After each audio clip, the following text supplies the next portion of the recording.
Today, I'll guide you through 2 smart solutions to back up your Samsung device to your Windows PC. Let's start with Google Drive. Ensure your Samsung device is connected to the internet and logged into your Google account. Navigate to Settings, Accounts, and Backup. Backup data on Samsung. Open the Google Drive app, go to Settings, then Backup. To access the backup, log in with the same account on your computer.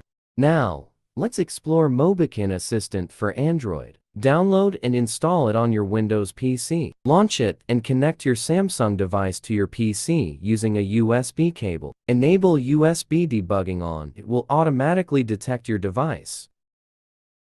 After the scan is complete, you can preview all files, including contacts, videos, messages, and more.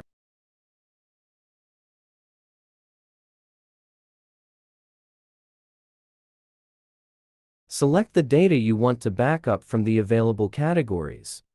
Choose a saving path, then click Export. Once done, your data is securely stored on your PC.